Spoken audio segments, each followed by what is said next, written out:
Assalamualaikum warahmatullahi wabarakatuh. Alhamdulillah kita bertemu lagi di pertemuan yang kelima. Di sini Bapak paparkan tentang penjelasan globalisasi. Baik, di sini saya izinkan kepada anak-anak apabila ada yang mau bertanya, silahkan melalui Classroom boleh dan menggunakan aplikasi WhatsApp juga boleh. Nah, di sini Bapak kasih tahu dulu pelajaran kita itu coba buka buku pelajarannya, Nak, yaitu ilmu pengetahuan sosial ya. Kita belajar, coba lihat daftar isinya, yaitu globalisasi ya 115. Nah, buka globalisasi 115. Nah, di materi ini nanti Bapak paparkan yang kulit-kulitnya saja dulu untuk pertemuan hari ini ya. Sudah dibuka di materi kita? Ya, baik. Nah, perhatikan slide yang Bapak buat, yaitu tentang globalisasi. Sebelum anak-anak mendapatkan materi dari Bapak, harus tahu tujuan pembelajarannya dulu ya. Tujuan pembelajaran kita hari ini yaitu siswa dapat mengetahui apa itu globalisasi, dan siswa dapat mengidentifikasi apa itu globalisasi ya, anak. Nah, globalisasi, sebentar Bapak perbesar.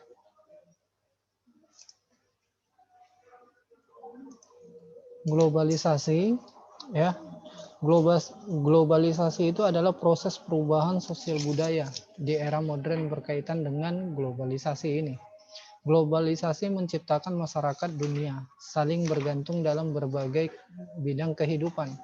Ketergantungan antara satu negara terhadap negara lain, misalnya dalam hal sumber pangan. Ada negara yang mengalami kelebihan bahan pangan, namun ada juga negara yang kekurangan bahan pangan.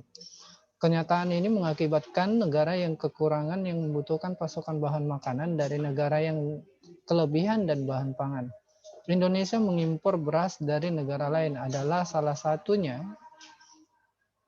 Contohnya, hal ini menunjukkan bahwa negara Indonesia masih membutuhkan negara lain untuk membantu memenuhi kebutuhan warganya. Nah, jika negara kita ini adalah negara yang kaya akan alamnya, namun beberapa kebutuhan itu tidak dapat diproses atau diproduksi di negara kita. Hal ini terjadi dikarenakan tidak adanya tenaga ahli atau tenaga kerja yang ahli di dalam bidang tersebut. Contohnya pembuatan, kita masih memproduksi sepeda motor luar negeri, impor punya ya. Nah, itu mengakibatkan karya anak bangsa itu belum ada, yang hak ciptanya belum ada gitu.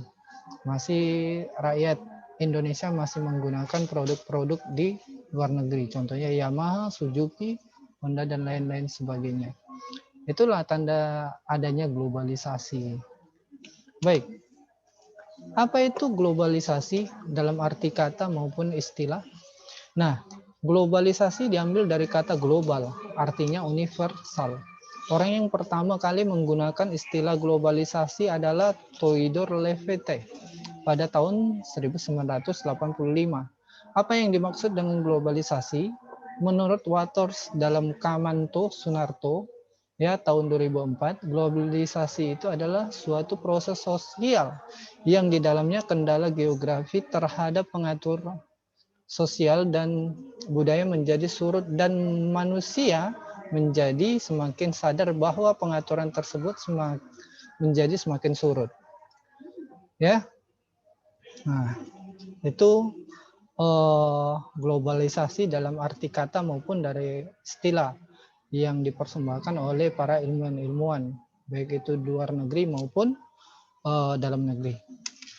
Apa sebenarnya menjadi tujuan globalisasi tersebut? Tujuannya yaitu menjadi terkait mewujudkan satu tatanan kehidupan baru dengan meniadakan batas geografis, ekonomi, sosial, dan budaya. Selain itu, globalisasi mengubah dunia menjadi satu kesatuan yang terwujud dalam bentuk keterkaitan antar bangsa dan antar manusia. Keterkaitan itu dapat melalui berbagai macam kontak, seperti perdagangan, komunikasi, investasi, perjalanan, dan budaya. Seluruh bangsa dan negara di dunia semakin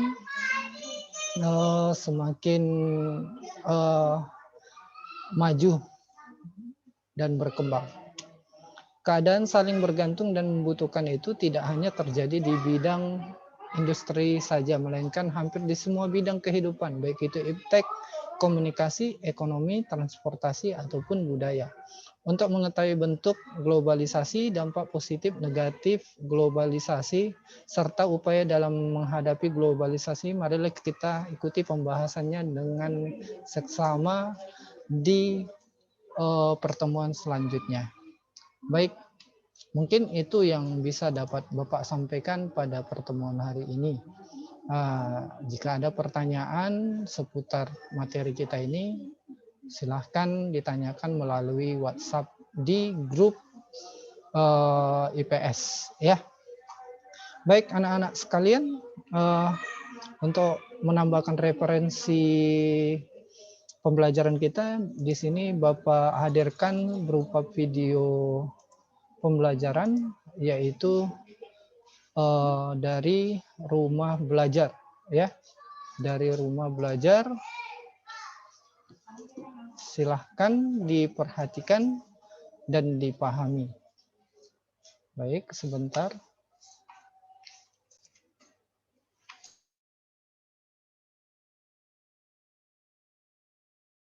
Halo sahabat rumah belajar, pada kesempatan kali ini kita akan mempelajari materi globalisasi bersama Pak Fah, Duta Rumah Belajar Jawa Tengah.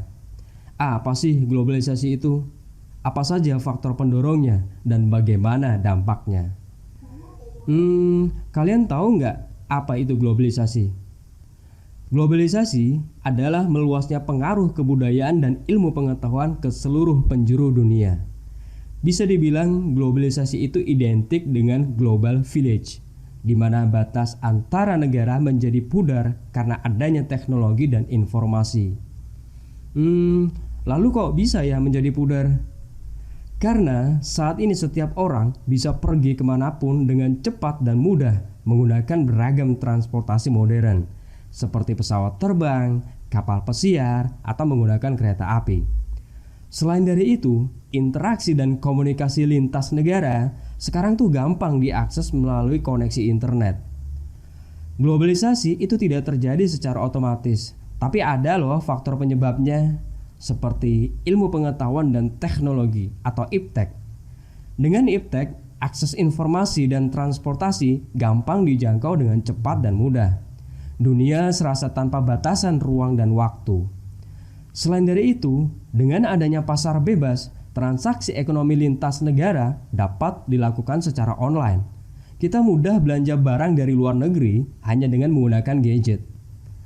Faktor lainnya adalah migrasi atau perpindahan penduduk. Fenomena migrasi menjadikan warga lokal pribumi semakin terbiasa dengan adanya budaya asing yang baru. Transparansi pers juga menjadi faktor pendorong terjadinya globalisasi. Kabar berita dari berbagai daerah saat ini gampang kan kita saksikan. Pers menjadi media penghubung informasi kepada masyarakat dunia. Globalisasi tidak terhindarkan karena ilmu pengetahuan dan teknologi akan terus berkembang. Lalu, bagaimana dampak globalisasi itu? Di sektor ekonomi, transaksi ekonomi menjadi lebih mudah dan efisien melalui e-commerce atau perdagangan elektronik. Akan tetapi menjadi masalah jika produk lokal tidak siap bersaing. Pasar tradisional ditinggalkan, yang akhirnya menyebabkan pengangguran bertambah, kemudian mengakibatkan kesenjangan meningkat di masyarakat. Nah, itulah tantangan yang harus dihadapi. Sedangkan dalam kehidupan sosial, masyarakat menjadi semakin modern. Segala kebutuhan dapat dipenuhi dengan mudah melalui teknologi. Akan tetapi menjadi masalah jika masyarakat tidak memfilter budaya asing, menelan mentah-mentah budaya luar negeri yang kadang tidak sesuai dengan budaya Indonesia. Hal ini akan mengakibatkan degradasi budaya, dekadensi moral, dan munculnya paham radikalisme. Bagaimanapun sebagai orang Indonesia, budaya lokal harus dilestarikan. Jadi, kesimpulannya adalah globalisasi itu adalah sebuah keniscayaan yang tidak mungkin terelakkan. Tapi kita wajib melestarikan budaya Indonesia. Oke guys, sahabat Rumah Belajar, kunjungi terus Rumah Belajar ya, dan follow media sosial kami.